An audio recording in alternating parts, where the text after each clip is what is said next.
Hi, it's Nerdy. I recently talked about how I've been trying to organise my bookshelf better. I have a lot of odds and ends, and I recently purchased some boxes and folders from Kiki K to help me neaten it up.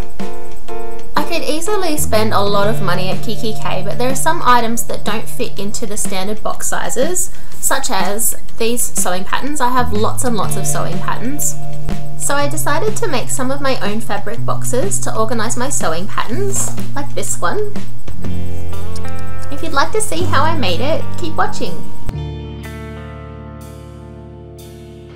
For this project you'll need quite a few supplies. Firstly, some cardboard. You could use any cardboard such as old boxes, but I've chosen some white poster board because my fabric has some white in it. The second thing you'll need is some fabric. I've chosen some grey and white chevron upholstery fabric. The third thing you'll need is some patterns so that you know what size to make your boxes.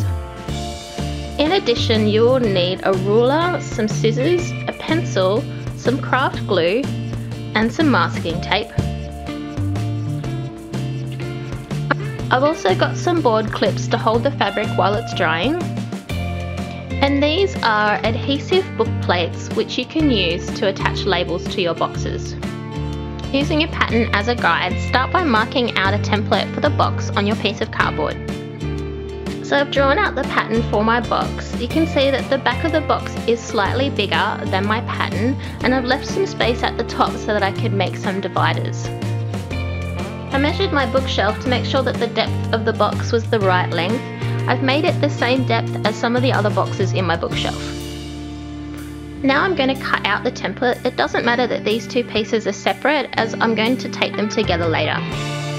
So these are the pieces of my template all cut out. I could start piecing it together now, but what I'm going to do first is cut out the piece of fabric to go around the outside. It's easier to do this when the box is flat. So I've cut a piece of fabric slightly wider than my template, and I've left a little bit extra at the bottom to fold over and quite a lot extra at the top to fold over. And this is because when the patterns are in the box you'll still be able to see some of the extra fabric. Next I want to score along the fold lines. Now that I've folded the box, I'm going to tape the open edges together using masking tape. And this is what the box looks like when it's all taped together.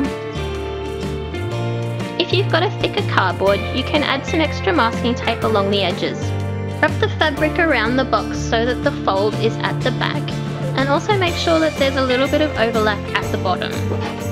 I've made sure that my front is centered, and I'm going to glue this fold into place. Now that the back seam is glued, I'm going to use some board clips to hold the front in place while I glue around the bottom.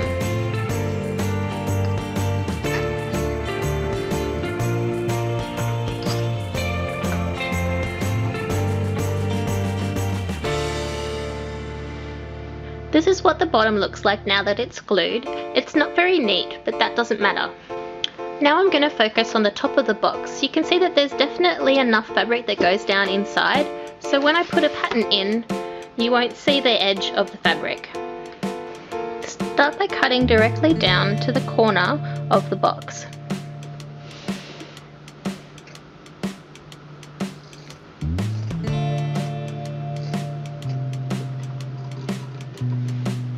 Then cut at an angle.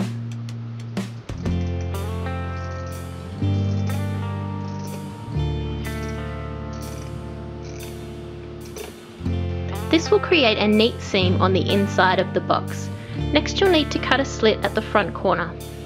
I'm going to start by gluing the front part first, using the board clips to hold it in place. Next I'm going to glue the side pieces in place, again using the board clips.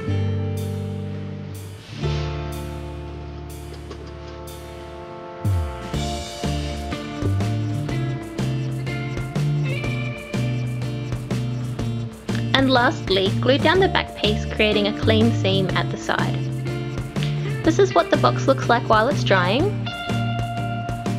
I've noticed that the craft glue I'm using is acetone based, and it's been eating away at my nail polish. If you're wearing coloured nail polish, I'd recommend removing it first so that it doesn't leave a stain on your fabric. Now that the glue has dried, I think it's looking pretty good. The last thing that I want to do is attach a book plate to the front. These book plates have a sticky back and a top opening, and I'm going to place it towards the top and just press it down. This is what it looks like now that it's finished. The patterns fit inside really well, and I've got a little bit of extra clearance in case I want to put some dividers to separate up the types of patterns. Thanks for watching. I hope you enjoyed this video. If so, it'd be great to get a thumbs up.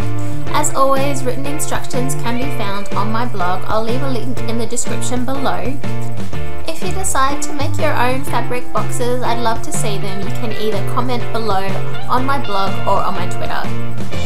I plan on working on a few more projects to help organise all of my sewing things, so if you'd like to see those, hit the subscribe button. I make new videos on Wednesdays. See you next time. Folding it when the tape is coiled will stop a gap from appearing. Now the cable tie is done.